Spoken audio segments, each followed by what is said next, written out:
Hey guys, it's Mad Mike. I'm back for another quick little video just to give you guys a quick UFC 308 update and what I'm doing still for these DraftKings picks.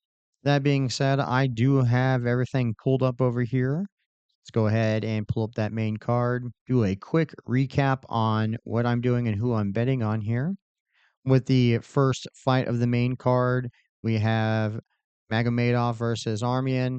Again, I don't think Shar gets this done. He is undefeated. A lot of people do like what he's done with the few fights he has in the UFC. However, Armian, he's had a few losses, but I think he's due for a good comeback here. I put $5 on the underdog. He is the underdog on DraftKings. So Armian got my $5. Now, there are a couple fights on this card that I just was not sure. It's just up in the air. Even DraftKings had it a flip of the coin. I believe Dan Ige is the underdog here. I believe it's like 1.5 or 2-1 odds. Thinking Murphy's going to get this one. Again, an undefeated fighter, lots of confidence, lots of explosive power. Murphy has a good stand-up game. So does Dan Ige. Ige is known to go out there and battle it like a warrior, get a little bloody if the job calls for it. And he even told us in the presser today, he's going to get bloody. This fight's going to get bloody. Expect a scrap. And I wouldn't expect anything less from Dan Ige. So Dan being the underdog and looking really good against Diego Lopez on a catch weight, literally a couple hours off of sitting on the couch. I think Dan Ige with the full training camp gets this done. 50K Ige. If it gets as bloody and exciting as it usually does with him, I think he gets a fight night bonus. So $5 went to Dan Ige. I did see a lot of people saying Murphy was going to get this. I had a couple private messages saying that I was wrong on this one. Murphy all day, the undefeated fighter is not going to get stopped. I beg to differ, and I put my money on it. If you guys are so confident, let me know how much you put down on Murphy. $5 on Ige for me went that way on my DraftKings picks. Now, we're going to go into this light heavyweight. I think a lot of eyes are going to be on this light heavyweight only because Angolife has been making a lot of noise about Alex Pereira ducking him. I don't think that's the case. I don't think Alex is actually picking who's going to fight him. I think he'll fight anybody. And then the UFC is actually matching him up with people that have more stylistic fight options against Pereira, meaning that they're going to stand up and not go to the ground. We know Angolife just basically wants to hit everybody like a boa constrictor, climb them like a ladder, and choke them out. Rakic is a guy that can fight that off a little bit. He will be hard to stand up and scrap with. I do want to see Ant Goliath stand up and throw some hands. He did make the claim that he can knock out Alex Pereira. Oh, those are big words. I'd like to see it against Rakic.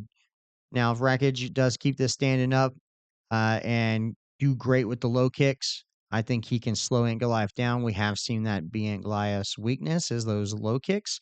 So that being said, um, I think Ant Goliath just takes him down like most Dagestanis, wrestles him, chokes him out, probably pretty quick. If he doesn't just wear him down in the first round, laying on him and stretching him out on the ground, I think he gets to finish 2 minutes into round two. He's going to try to make this quick. If he's not going to stand up with them and bang, Ant Goliath has literally got to get a quick finish here to make a statement and get that title fight. I went $5 on Ant Goliath because basically he's a 3-1 favor on this, and I'm not delusional. I can't just go underdog on everybody. I do think Ant Goliath wins this, and he does get a title fight against Alex Pereira.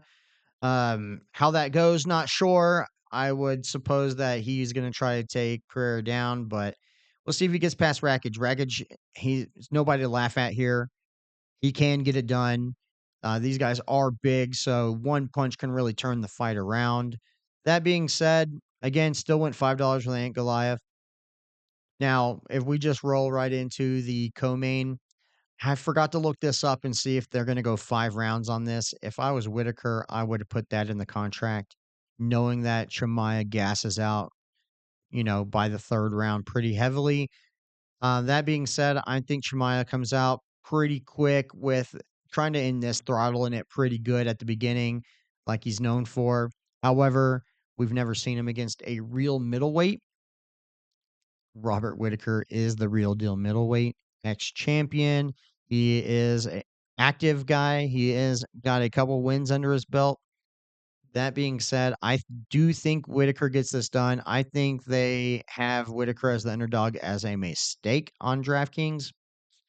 I think Chimaev has been too inactive to get this done. Whitaker being the middleweight legend he is, I think the experience and the hunger to get that belt back gets Whitaker there. I think Chimaev is really just coasting off that Usman fight, especially going into this middleweight. Usman's not a real middleweight, even though they fought at middleweight. I think Chimaev, if he can get the weight down, has a better shot at 170.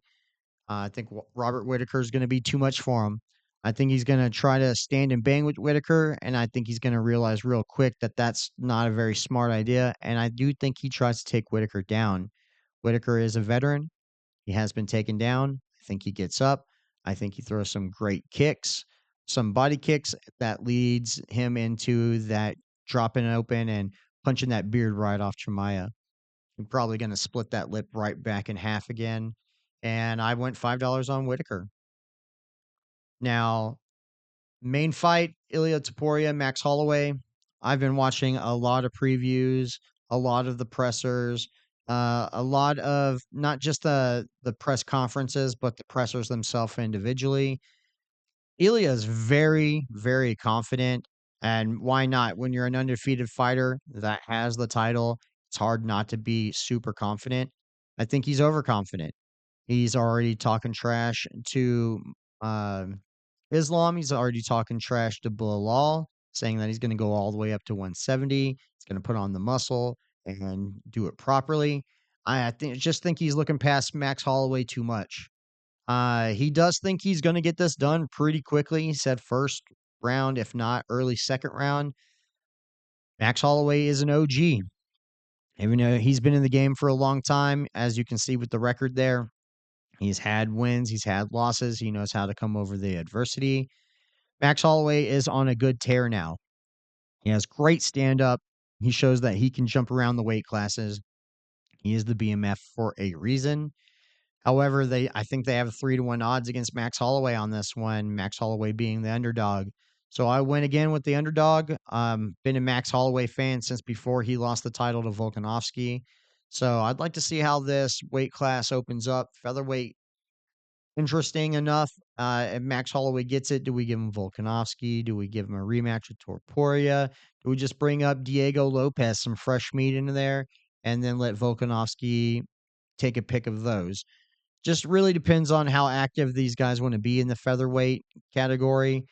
I still think Max Holloway gets it done. I think he throws those jabs. I think he keeps his distance, pieces up Taporia.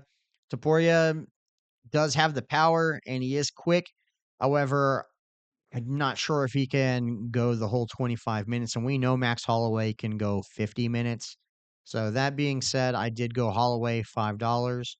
So recap this: $5 on Armian, $5 on Ige, $5 on Aunt Goliath, $5 on Whitaker, $5 on Holloway.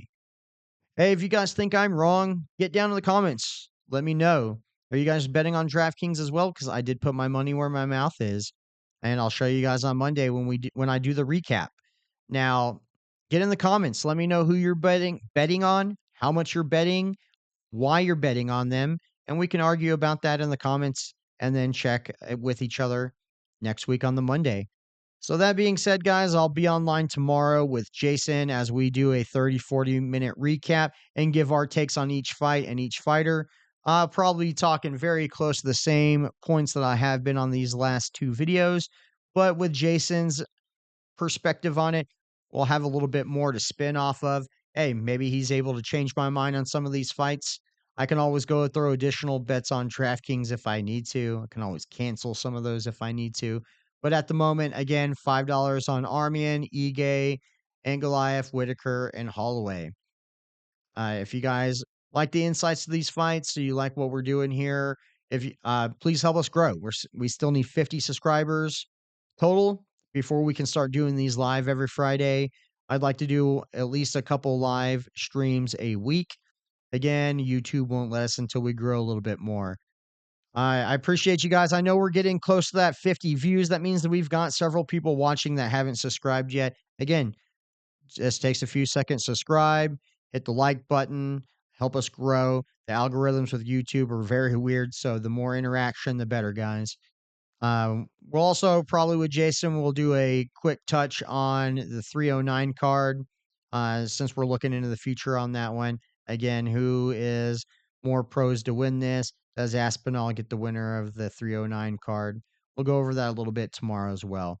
Thanks for tuning in, guys. Mad Mike, I'm out. I'll see you guys tomorrow on the Duel Podcast.